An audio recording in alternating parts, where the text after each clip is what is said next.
Hello there, this is Farooq Sensi once again with you. Today we are here with the next episode from Ashiana Rabbit Farm. Got a guest today all the way from Bhatkal, Karnataka, Mr. Muhammad Rizwan. Hello Mr. Muhammad Rizwan, how are you doing? Fine. Hi Mr. Rizwan, tell me your story about rabbit farming. बताइए कि आपने जो खरगोश का जो farming आपने शुरू किया, कैसे शुरू किया, कब शुरू किया और क्यों शुरू किया? मेरा नाम मोहम्मद रिजवान, मैं भटकल कर्नाटक से हूँ। मुझे एक्चुअली खरगोश पालने का शौक जो है बचपन से था। अच्छा। मैं बचपन में यानी 8 साल का जब उम्र थी मुझे, तब से मैं ऐसा खरगोश पालता था। लेकिन वो देसी खरगोश थे। अच्छा। उसको पालते थे हम लोग ऐसा घर में शौक के लिए। 2-4 महीने में मर जाता, फिर उसको दूसरी जगह से और खरीदी करके लाते, फिर उसको पालते। अच्छा। ये सिलसिला चलते रहता था। स्कूल खत्म हो गया, कॉलेज का टाइम आ गया, तो फिर उसके बाद में खरगोश पालना बंद कर दिए। तो उसके बाद में जब कॉलेज स्कूल जब खत्म हो गया, तो फिर शौक पैदा हो गया कि हम लोग इसको खरगोश को फिर नए से पालेंगे, क्या है इसके बारे में जानकारी लेंगे। तो मैं कर्नाटक में बहुत सारे जगह में घूमता रहा खरगोश के बारे में, कहीं कहीं से खरगोश परचेस करके लाता था, पालता था उसको, फिर 2-4 महीने में मर जाते थे। यही सिलसिला चलता रहता। अभी कम से कम बोलेंगे तो 33 ईयर्स हो गया मुझे खरगोश पालना। अच्छा। लेकिन समझ में नहीं जाता था कि खरगोश जब पालते हैं तो ये खरगोश मरता कैसे है। अच्छा। इसके बारे में कोई नहीं बताते थे। हालांकि जो है कर्नाटक के अंदर गवर्नमेंट ऑफ कर्नाटका की तरफ से बहुत सारे ट्रेनिंग सेंटर हैं, वहाँ पे ट्रेनिंग दी जाती है, 3 दिन की ट्रेनिंग दी जाती है। और एक क्लास के अंदर मेरे ख्याल से 80-90 बच्चे तक रहते हैं। हर आदमी ट्रेनिंग लेता है। ट्रेनिंग लेने के बाद में जो है खरगोश कहाँ से परचेस करना है उसके बारे में कोई नहीं जानता। तो अभी वहाँ पे जो लोकल जो फार्मर्स हैं, ब्रीडर्स हैं, उनके पास से खरगोश ये लोग खरीदी करेंगे। तो वहाँ पे एक सिलसिला चला है यूनिट। हर किसी के जबान पे यूनिट रहता है। असल में ये यूनिट लफ्ज गया केरला से ही है, मुझे मालूम है, लेकिन वहाँ पे वो लोग यूनिट बोलते हैं। यहाँ पे केरला के अंदर जो मीट पर्पस जो खरगोश मिलता है 180 रुपये 160 रुपये के अंदर, ये लोग क्या करते हैं, वैन भर के यहाँ से ले जाते हैं केरला से, और वहाँ पे जाके कर्नाटक के अंदर अलग अलग जगह में जो है डिस्ट्रिक्ट के अंदर ये लोग उसको यूनिट बना के भेज देते हैं। यानी एक यूनिट बनाएंगे, उसमें 3 मेल डालेंगे, 7 फीमेल डाल के सामने वाले को दे देंगे। अभी सामने वाले का पोजीशन कैसा रहता है, वो एक बार जो है गवर्नमेंट की ट्रेनिंग लिया हुआ आदमी रहता है, उसके पास सर्टिफिकेट रहती है। तो ये ब्रीडर्स के पास आने के बाद में उसका माइंड चेंज हो जाता है। ब्रीडर्स जो है उसको ऐसे कन्वर्ट करते हैं कि हम लोग तेरे को 5 यूनिट देंगे स्टार्टिंग में, या 10 यूनिट देंगे। उसके बाद में हम लोग 10 साल का एग्रीमेंट बनाएंगे, रिटर्न एग्रीमेंट आपके पास, तो आपको टेंशन नहीं रहेगा। अगर आप एग्जाम्पल अगर 50 खरगोश आप पालेंगे, तो एक फर्स्ट पीरियड के अंदर आपको फर्स्ट महीने में आपको 250 से 300 बच्चे निकलेंगे। तो सामने वाला सोचता है कि 50 खरगोश अगर मैं पालूंगा तो 250 से 300 बच्चे निकलेंगे, तो इनके पास 10 साल का एग्रीमेंट है, तो मैं आराम से इसको बिजनेस कर सकता हूँ। तो सामने वाला बोलता है, इसको ब्रीडर्स जो है इसको बोलता है नहीं फार्मर्स को, कि तेरे को महीना कम से कम 20-25 हज़ार रुपये इसके पीछे बेनिफिट है वो। तो उस टाइम पे वो क्या करेंगे, गरीब आदमी या तो कर्जा लेगा बैंक से, या तो औरत का सोना बेचेगा और खरगोश परचेस करेगा। खरगोश परचेस करने के बाद में ऐसा होता है स्टोरी वहाँ पे, फर्स्ट ब्रीडिंग के साथ में, ब्रीडिंग तो 100% होती है, बच्चे भी पैदा होते हैं, लेकिन 15 दिन से 25 दिन के अंदर ये जो पीरियड रहता है, इसके अंदर पूरे बच्चे मर जाएंगे। अभी आपके पास अगर 200-250 बच्चे पैदा हुए खरगोश के, और 15-20 दिन के अंदर पूरे बच्चे मरने लगे, तो आपको रिटर्न कहाँ से देंगे फिर सामने वाले को? फिर आप क्या करेंगे, कांटेक्ट करेंगे सामने वाले को कि आपके पास जो मैं खरगोश खरीदी किया, इसके बच्चे निकल रहे हैं और बच्चे मर रहे हैं। तो सामने वाला क्या करेंगे, आपको अवॉइड करना शुरू करेंगे। पहले तो आपका फ़ोन काटेगा, उसके बाद में कभी बाई चांस अगर आप फ़ोन रिसीव भी किया, रिसीव करने के बाद में बोलेंगे नहीं तुम्हारा क्लाइमेट का प्रॉब्लम है, या आप दवाई जो इस्तेमाल करिए वो दवाई सही नहीं है, फिर हमारे पास आओ, फिर दवाई लेके जाओ। एक पीरियड उनका जो है 3-4 महीना 5 महीना निकल जाता है बिना बेनिफिट के, 1 रुपया उसके अंदर उनको बेनिफिट नहीं रहता। तो उसके बाद में क्या करते हैं, लोग ढूंढना चालू करते हैं, जिसके पास खरीदी करते हैं उसको छोड़ के किसी और को ढूंढना चालू करते हैं। अभी एक्चुअली क्या होता है, यूट्यूब के अंदर आपको हजारों वीडियो मिलेंगे, लेकिन पर्टिकुलर आपके काम की उसके अंदर एक भी वीडियो नहीं रहेगी। इसलिए नहीं रहेगी कि उसके अंदर जो वीडियो आप देखेंगे यूट्यूब के अंदर, हर फार्मर्स और हर ब्रीडर्स जो है अपनी फायदा जो होती है वो दिखाएंगे, उसमें बेनिफिट दिखाएंगे, लॉसेस, खरगोश को क्या बीमारी होने वाली है, खरगोश कब मरेगा, कैसे उसको पालना है, कैसे आपका फार्म आप कैसे मेंटेन करना है, ये कोई नहीं बोलेंगे आप।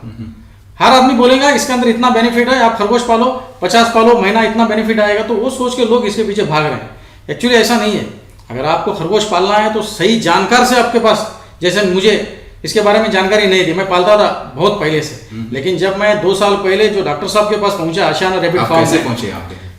मेरा एक दोस्त था, उसने बोला कि केरला के अंदर बहुत सारे फार्म हैं, हम लोग किसी के पास जाके जानकारी लेंगे इसके बारे में, क्योंकि तू जो खरगोश पाल रहा है इसके अंदर जो बच्चे पैदा हो रहे हैं, मेरे साथ भी वैसा ही हुआ।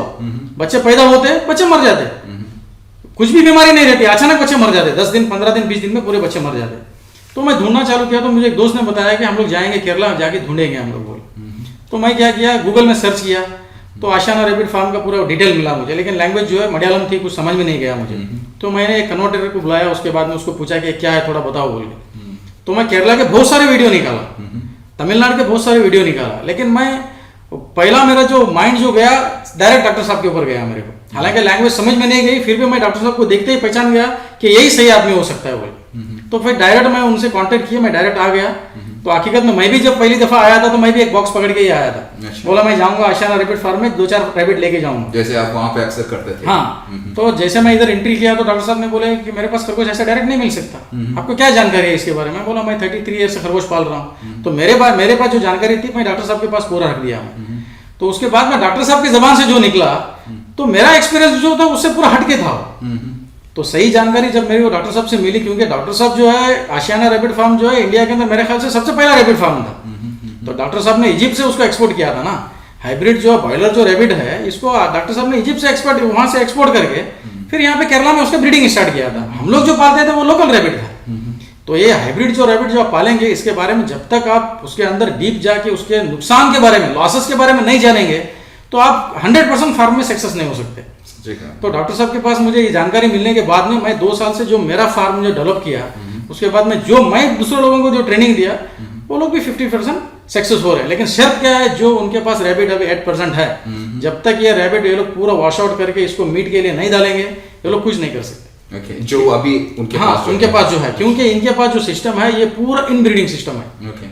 वहां पे क्या सिस्टम चल रहा है, आपके पास अगर 10 खरगोश के बच्चे होते हैं तो उसको पूरा एक बॉक्स में डाल देंगे। अच्छा। पूरा उसको मिक्स कर देंगे, और कोई मेल फीमेल रैबिट का जो हाथ पकड़ेगा, पैर पकड़ेगा, और उसको फोर्स करके बच्चों को उसका दूध पिलाएगा।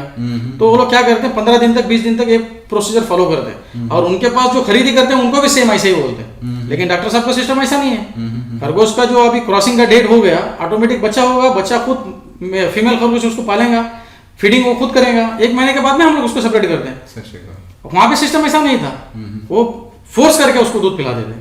तो मैं क्या करता हूँ, मेरा जो डॉक्टर साहब ने मुझे जो बताया वो मैं वहाँ पे शेयरिंग कर रहा हूँ। और सबसे पहले मैं उनको यही बताता हूँ कि इन ब्रीडिंग खरगोश जितने लोग पाले हैं इंटायर कर्नाटक के अंदर, मेरे ख्याल से 80% लोग उनके पास इन ब्रीडिंग खरगोश है। और ये इसके अंदर मैक्सिमम खरगोश जो पूरा केरला के अंदर गया हुआ मीट का खरगोश है। तो ये जब तक ये पूरा इंटायर कर्नाटक वाले जितने भी फार्मर्स ब्रीडर्स हैं, ये खरगोश पूरा एक बार मीट को नहीं डालेंगे, तब तक ये लोग सक्सेस नहीं हो सकते। अगर इनको सक्सेस होना है, प्योर ब्रीड इनको खरीदी करना है। आपने भी वैसे ही किया? जब मेरे पास जो था मैं पूरा वॉश आउट कर दिया उसको। जब पहली बार हाँ। जब आए थे तो आपको वो पेटी लेके आया था? पेटी लेके मैं आया था, उस टाइम पे मेरे को खरगोश नहीं मिला, मैं रिटर्न गया। रिटर्न जाके फिर मैं डॉक्टर साहब से कांटेक्ट किया। तब तक आपने वो पूरा वॉश आउट पूरा कर दिया। मेरे पास जितने खरगोश थे मैं पूरे मीट के लिए डाल दिया। डॉक्टर साहब ने बोला था कि फार्म को पूरा आप हाइजेनिक बनाना है, ईएम सोल्यूशन का इस्तेमाल करना है, उसके बाद में फिर मेरे पास आओ। तो फिर मैं वहां से आता रहा, फिर डॉक्टर साहब के पास खरगोश लेके गया, फिर मैं उसकी ब्रीडिंग स्टार्ट किया। और मैं ब्रीडिंग करने के बाद में सक्सेस होने के बाद में फिर सामने वालों को जो दिया हूं वो लोग भी सक्सेस है। आप सक्सेस कह रहे हैं, तो सक्सेस का मतलब क्या है? सक्सेस बोलेंगे तो अब एग्जांपल समझिए, मेरे पास 10 खरगोश हैं। हमारा सिस्टम कैसा रहता है, डॉक्टर साहब का सेम सिस्टम, 2 मेल रहेंगे, आपके पास 8 फीमेल रहेंगे। तो हम लोग क्या करते हैं, एक मेल से ये 4 फीमेल को हम लोग क्रॉसिंग कराते हैं, और एक मेल से और एक 4 फीमेल को क्रॉसिंग कराते हैं। तो इससे जो पैदा होते हैं बच्चे, कोई भी बच्चा नहीं मरता। बच्चे अगर नहीं मरेंगे तो 100% आपको बेनिफिट है ना। अगर एग्जांपल समझिए, एक खरगोश के आपको 6 बच्चे निकलते हैं, तो 48 बच्चे मेरे को एक पीरियड में निकल गए। यानी 8 खरगोश को अगर मैंने अगर क्रॉसिंग कर दिया तो 48 बच्चे मेरे को 48 बच्चे निकल गए मेरे को। वो कितने दिन के अंदर होता है? 1 महीना जो है मेरा, पूरे बच्चे 1 महीने के अंदर फर्स्ट क्लास रेडी हो जाते हैं। तो मैं क्या करता हूँ, 1 महीने के बाद में उसको फीमेल से, उसको माँ से उसको अलग कर देता हूँ। तो फिर अगर किसी को चाहिए तो मैं बच्चे दे देता हूँ, नहीं अगर आपको उनको एडल्ट खरगोश चाहिए तो उसी बच्चों को मैं 4 महीना उसको रेडी करके फिर सामने वाले को दे देता हूँ। तो जब आप यूनिट करते हैं तो उसका मतलब बच्चे या बड़ा होने के बाद में ही देता हूँ मैं उनको। एडल्ट 4 महीना रेडी होने के बाद में, एडल्ट होने के बाद में देता हूँ। लेकिन उसका क्या रहता है, जो रैबिट में सामने वाले को देता हूँ उसका कोई भी ब्रीड रिलेशन नहीं रहेगा, उसके अंदर कोई भी इनब्रीडिंग नहीं रहेगा। फीमेल और मेल जो है दोनों सेपरेट रहेंगे। अगर ऐसा आप अगर खरीदी करते हैं, मैं बोलता हूँ अगर आपके पास 50 हैं तो 50 आप एक बार दे दीजिए। 10 खरगोश से स्टार्ट कीजिए आप। 10 ब्रीड अगर आपको अच्छी मिली, अगर आशियाना रैबिट फार्म से आप खरीदी करते हैं तो 10 खरगोश से मैं बोलता हूँ आपको अगर स्टार्ट करेंगे तो आपको 4 महीना बस है। 4 महीने के अंदर जो लॉसेस आपको पीछे हुआ है वो पूरा रिकवरी हो जाएगा। ये तो 100% गारंटी है हमारा। लेकिन पूरा वॉश आउट करना है, पूरा आपको 100% निकालना है। आपके पास जितने चाहे कोई भी नस्ल के रहने दो तो उसको पूरा निकालना पड़ेगा। क्योंकि सारे कर्नाटक में, केरला में, तमिलनाडु में अक्सर जहाँ पे ये खरगोश का लॉसेस जो हो रहा है इन ब्रीडिंग सिस्टम में हो रहा है। अब डॉक्टर साहब का जो सिस्टम हम लोग फॉलो किए इसके अंदर इन ब्रीडिंग सिस्टम 100% नहीं है और 100% सक्सेस भी है इसके अंदर। ऐसा अगर करेंगे तो आप आगे बढ़ सकते हैं बस, वरना कोई चांस नहीं है इसके अंदर। अभी गवर्नमेंट जो है, कर्नाटक का जो गवर्नमेंट जो है लाखों रुपए खर्चा कर रहा है इसके पीछे। अच्छा, आपको कोई लोन वगैरह मिलता है क्या इसके? नहीं, लोन अभी हम लोग अप्लाई नहीं किए इसके पीछे। अभी गवर्नमेंट जो कर रहा है, गवर्नमेंट जो है 3 दिन का ट्रेनिंग जो दे रहा है, खाना पीना रहना सर्टिफिकेट दे रहा है, इसलिए दे रहा है कि तुम लोग डेवलप करो आगे। तो ये लोग क्या कर रहे हैं अभी समझिए आप 90% लोग अगर वहां पे जाके अगर ट्रेनिंग लेते हैं और यही सिस्टम को अगर फॉलो करेंगे तो फिर कहां से सिस्टम फॉलो होगा? कोई फायदा नहीं होता इससे, कोई फायदा नहीं है। तो मैं कर्नाटक के गवर्नमेंट के जो लोग डॉक्टर्स वगैरह ट्रेनिंग देते हैं उनको भी ये बात बोलना चाहता हूँ कि सबसे पहले जो आप लोग ट्रेनिंग देते हैं उनको 100% आप इनब्रीडिंग के बारे में बोलिए। इनब्रीडिंग के बारे में जब आप उनको बोलेंगे तभी उनके दिमाग में ये चीज जाएंगे, वरना आपके पास ट्रेनिंग लेंगे, सामने वाले के पास जाके खरगोश खरीदी करेंगे तो फिर वही उनका हालत होने वाला। अभी मेरे पास कम से कम, मैं तो डॉक्टर साहब सिर्फ सीखा हूँ 2 साल में। कितने साल हो गए? 2 साल। 2 साल में सीखा हूँ। हालांकि कितने खरगोश आपने पाला होगा अभी तक? अभी मेरे पास कम से कम 40-50 तक है। 40-50। और वो हर 2 महीने तो मैं क्या करता हूँ उसको रोटेशन होता है? हाँ, होते रहता है उसको। तो मैं क्या करता हूँ, जो मेरे पास ट्रेनिंग के लिए आते हैं बच्चे लोग, उनको पहले मैं 2 घंटा 3 घंटा पूरा इसके बारे में डिटेल बोलता हूँ और उनको रिटर्न भेज देता हूँ। बोला जाओ, तुम जाने के बाद में सबसे पहला ग्रास तुम बनाना है, उसके बाद में शेड बनाना है। अभी खरगोश को पालने के लिए आपको केजेस बनाना है, बॉक्सेस बनाना है, उसके बाद में मेरे पास आ जाओ। यानी वो लोग क्या करते हैं 2.5 से 3 महीने के बाद में फिर रिटर्न आते हैं मेरे पास। तो मैं उनको 10 खरगोश या 20 खरगोश, उससे ज्यादा नहीं देता। क्यों? अगर उससे ज्यादा अगर दूंगा तो उनको मेंटेन करने के लिए और प्रॉब्लम चालू होगा। यानी उनका टारगेट क्या रहता है, मेरे पास पैसा है, मैं लोन लिया हूँ या मैं कर्जा लिया हूँ, मुझे 50 पालना है।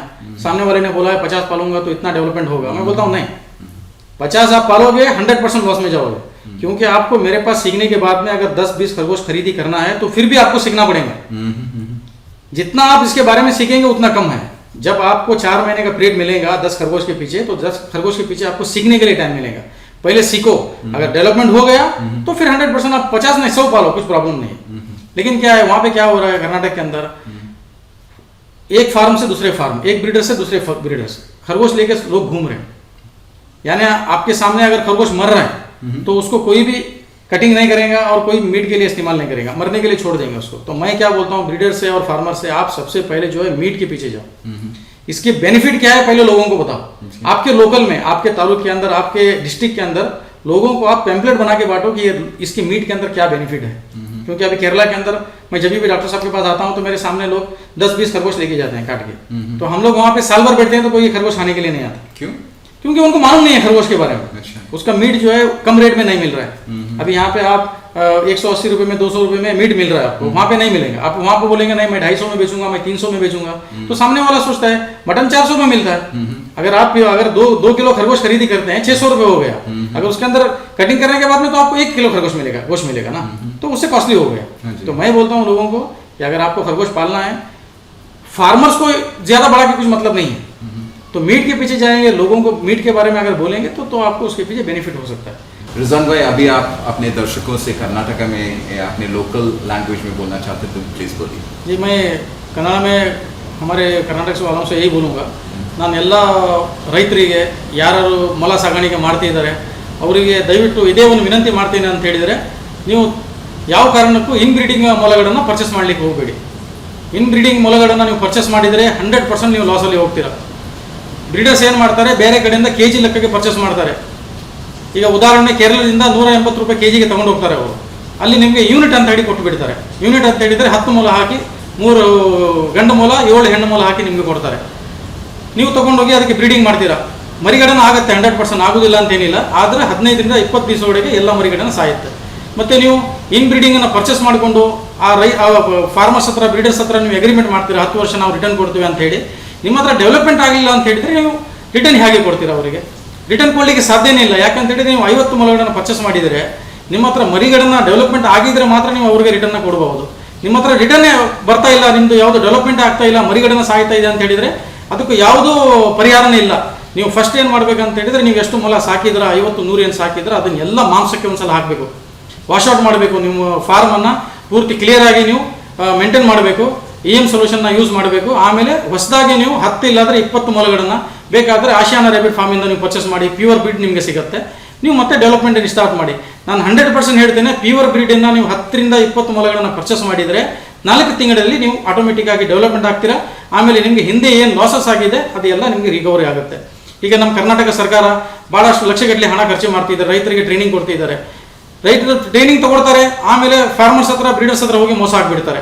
ಅದಕ್ಕೆ ದಯವಿಟ್ಟು ಯಾರು ಮೋಸ ಆಗಬೇಡಿ, ಇದ್ರ ಬಗ್ಗೆ ಎಲ್ಲ ತಿಳ್ಕೊಳ್ಬೇಕು. ಬರೀ ಯೂಟ್ಯೂಬ್ದಲ್ಲಿ ನೋಡ್ಕೊಂಡು ನೀವು ಬರೀ ಲಾಭ ಇದೆ ಅಂತ ತಿಳ್ಕೊಳ್ಬೇಡಿ, ಅದು ನಷ್ಟ ಏನಿದೆ ಅದನ್ನು ನೀವು ತಿಳ್ಕೊಳ್ಬೇಕು. ಯಾಕಂತ ಹೇಳಿದರೆ ಯೂಟ್ಯೂಬ್ದಲ್ಲಿ ಬರೀ ಲಾಭದ ಅಷ್ಟೇ ವಿಡಿಯೋ ಎಲ್ಲ ತೋರಿಸ್ತಾರೆ, ಫಾರ್ಮರ್ಸು ಹಾಕ್ತಾರೆ, ಬ್ರೀಡರ್ಸು ಹಾಕ್ತಾರೆ, ಆದರೆ ನಷ್ಟನೂ ಇದೆ, ಲಾಸಸ್ ಇದೆ. ನೀವು ಎಷ್ಟುವರೆಗೆ ಮೊಲದ ಬಗ್ಗೆ ತಿಳ್ಕೊಳ್ಳಿಲ್ಲ, ನೀವು 100% ಲಾಸಲ್ಲಿ ಹೋಗ್ತೀರಾ. ಇನ್ ಬ್ರೀಡಿಂಗ್ ರ್ಯಾಬಿಟನ್ನು ಪರ್ಚೇಸ್ ಮಾಡ್ಲಿಕ್ಕೆ ಹೋಗ್ಬೇಡಿ. ಟ್ರೈನಿಂಗಲ್ಲಿ ನಿಮಗೆ ಏನು ಅರ್ಥ ಆಗಿಲ್ಲ ಅಂತ ಹೇಳಿದರೆ ದಯವಿಟ್ಟು ಡಾಕ್ಟರ್ಸ್ ಹತ್ರ ಟ್ರೈನಿಂಗ್ ಯಾರು ಕೊಡ್ತಾರೆ ಅವ್ರ ಹತ್ರ ಇದ್ರ ಬಗ್ಗೆ ಕೇಳಿ, ಇನ್ ಬ್ರೀಡಿಂಗ್ ಸಿಸ್ಟಮ್ ಏನಿದೆ ಅಂತ ಕೇಳಿ. ಬಾಕಿ ಮಾಹಿತಿನ ಬೇಕಾದ್ರೆ ನಮಗೂ ಬೇಕಾದ್ರೆ ಸಂಪರ್ಕ ಮಾಡ್ಬೋದು, ಏನು ಪ್ರಾಬ್ಲಮ್ ಇಲ್ಲ. ಡಾಕ್ಟರ್ ಸಾಹೇಬ್ ಇದ್ದಾರೆ, ಆಶಾನ ರ್ಯಾಬಿಟ್ ಫಾರ್ಮ್ ಅವ್ರಿಗೂ ಕಾಂಟ್ಯಾಕ್ಟ್ ಮಾಡಿ, ಪ್ಯೂರ್ ಬ್ರೀಡ್ ಅವ್ರ ಹತ್ರ ಸಿಗುತ್ತೆ, ತೊಗೊಂಡು ನೀವು ಮತ್ತೆ ಬ್ರೀಡಿಂಗ್ ಸ್ಟಾರ್ಟ್ ಮಾಡಿ. ನಮಗೆ ಬೇಕಾದ್ರೆ ಸಂಪರ್ಕ ಮಾಡಿ, ಏನು ಪ್ರಾಬ್ಲಮ್ ಇಲ್ಲ, ಯಾವತ್ತೂ ಬೇಕಾದ್ರೆ ಕಾಲ್ ಮಾಡಬಹುದು. ಆದರೆ ದಯವಿಟ್ಟು ಇನ್ ಬ್ರೀಡಿಂಗ್ ಪರ್ಚೇಸ್ ಮಾಡಿಕೊಂಡು ನೀವು ಲಾಸಲ್ಲಿ ಹೋಗಬೇಡಿ. ಯಾಕಂತೇಳಿ ಭಾಳಷ್ಟು ರೈತರು ಈಗ ಲಾಸಲ್ಲಿ ಇದ್ದಾರೆ. ಕೆಲವರು ಬಂದ್ ಮಾಡ್ತಾ ಇದ್ದಾರೆ ಫಾರ್ಮರ್ಸು, ಯಾಕಂತೇಳಿ ಯಾರ ಹತ್ರ ಪರ್ಚೇಸ್ ಮಾಡಿದ್ದಾರೆ ಅವ್ರಿಗೆ ರೆಸ್ಪಾನ್ಸ್ ಕೊಡ್ತಾ ಇಲ್ಲ, ರಿಟರ್ನ್ ತಗೊಳ್ತಾ ಇಲ್ಲ. ಯಾಕಂತೇಳಿ ಇವ್ರ ಹತ್ರ ಡೆವಲಪ್ಮೆಂಟ್ ಇಲ್ಲ ಅಂತೇಳಿ ಭಾಳಷ್ಟು ಸಾಲ ಮಾಡಿದ್ದಾರೆ, ಚಿನ್ನ ಮಾರಾಟ ಮಾಡಿದ್ದಾರೆ, ಲಾಸಸ್ಸಲ್ಲಿ ಇದ್ದಾರೆ. ಆದರೆ ರಿಕವರಿ ಮಾಡಬಹುದು, 100% ರಿಕವರಿ ಮಾಡಬಹುದು, ಇಲ್ಲ ಅಂತೇನಿಲ್ಲ. ಮತ್ತು ಯಾರು ಹೊಸದಾಗಿ ಫಾರ್ಮ್ ಮಾಡ್ತಾರೆ ಅವರು ಇನ್ ಬ್ರೀಡಿಂಗ್ ರ್ಯಾಬಿಟನ್ನು ಯಾವ ಕಾರಣಕ್ಕೂ ಪರ್ಚೇಸ್ ಮಾಡ್ಲಿಕ್ಕೆ ಹೋಗಬೇಡಿ. ಯಾಕಂತ ಹೇಳಿದರೆ ನಿಮಗೆ ಯಾರು ಇನ್ ಬ್ರೀಡಿಂಗ್ ರ್ಯಾಬಿಟನ್ನು ಕೊಟ್ಟಿದ್ದಾರೆ ಅವ್ರಿಗೂ ಇನ್ನೊಬ್ಬರು ಕೊಟ್ಟಿರ್ತಾರೆ, ಅವ್ರಿಗೆ ಏನು ಗೊತ್ತಿರೋದಿಲ್ಲ. ಅಂದರೆ ಅವರು ಯಾರ ಹತ್ರ ಮಾಹಿತಿ ತೊಗೊಂಡಿದ್ದಾರೆ, ಅವ್ರ ಹತ್ರ ಯಾರ ಹತ್ರ ಇದರ ಬಗ್ಗೆ ತಿಳ್ಕೊಂಡಿದ್ದಾರೆ, ಅದೇ ಸಿಸ್ಟಮನ್ನು ನಿಮ್ಗೆ ಅವ್ರು ಹೇಳ್ತಾರೆ, ನೀವು ಮತ್ತೆ ಅದಕ್ಕೆ ಫಾಲೋ ಮಾಡ್ತೀರಾ. ಅದಕ್ಕೆ ದಯವಿಟ್ಟು ಒಳ್ಳೆ ವ್ಯಕ್ತಿ ಯಾರಿದ್ದಾರೆ ಇದ್ರ ಬಗ್ಗೆ ಎಲ್ಲ ತಿಳ್ಕೊಂಡು ಬೇಕಾದರೆ ಮೊಲ ಸಾಗಾಣಿಕೆ ಮಾಡಿ ಸಕ್ಸಸ್ ಆಗ್ತೀರಾ. ಏನು ತಿಳ್ಕೊಳ್ಳಿಲ್ಲ ನೀವು ಇದ್ರ ಬಗ್ಗೆ ಏನು ಮಾಹಿತಿ ನಿಮ್ಗೆ ಇಲ್ಲ ಅಂತ ಹೇಳಿ ನೀವು ಪರ್ಚೇಸ್ ಮಾಡ್ಲಿಕ್ಕೆ ಹೋದರೆ 100% ನೀವು ಲಾಸಲ್ಲಿ ಹೋಗ್ತೀರಾ. ದಯವಿಟ್ಟು ಅದನ್ನು ಮಾಡ್ಲಿಕ್ಕೆ ಹೋಗಬೇಡಿ. Thank you very much. Rizwan भाई, मैं आपसे ये पूछना चाहता हूँ कि आप कितने घंटे आप इस्तेमाल करते हैं इसके लिए? देखिए मेरा जो है वो है पहला सवाल. दूसरा सवाल, आपको हेल्प करने के लिए और कोई है या आप खुद करते हैं? जी, सबसे पहले जो है मैं मीडिया में वर्क करता हूँ. अच्छा. पूरा दिन जो है मेरा कैमरा जो है मेरी गाड़ी में रहता है. मैं रैबिट फार्म में जाता हूँ, अगर वहाँ पे जाने के बाद में अगर कुछ कॉल आता है तो वो काम वहीं पेंडिंग रखता हूँ, फिर मैं निकल के मेरे कवरेज के लिए जाता हूँ. कवरेज जैसे खत्म होता है, फ्री जब होता हूँ मैं वहाँ पे पहुँचता हूँ. यानी मैं बोलता हूँ कि अगर आदमी सही तरीके से अगर फार्म अगर अच्छी तरह से मेंटेन करता है, सुबह 2 घंटा शाम 2 घंटा देंगे तो बस है. पूरा दिन आप उसके पीछे रहना ऐसी कोई ज़रूरत नहीं है. Okay. आप अपना दूसरा जॉब भी कर सकते हैं, इसको पार्ट टाइम जॉब भी कर सकते हैं. कुछ ज़्यादा टाइम देने की इसके पीछे आपको ज़रूरत नहीं है. 2 घंटा सुबह में 2 घंटा शाम देंगे, आप 100% सक्सेस हो सकते हैं उसके अंदर. So my dear friends, what you heard right now was from Mohammad Rizwan, all the way from Bhatkal. He is actually into media. He is with his camera on the road. At the same time, he does rabbit farming because he has taken rabbit farming as a hobby. So there's a lot of things to learn from him. He was talking about the farmers in Karnataka, how they breed their rabbits in the wrong way, in the wrong methodology. And he's been a customer of Ashiana Rabbit Farm for last 2 years. And he's looking forward to scale his business by 2019 and 2020. And he would be putting branches in other places as well. He gives training to other farmers on a regular basis. So thank you very much for joining us, and see you next time with a new entrepreneur with us. Thank you, Mr. Rizwan. Thanks a lot.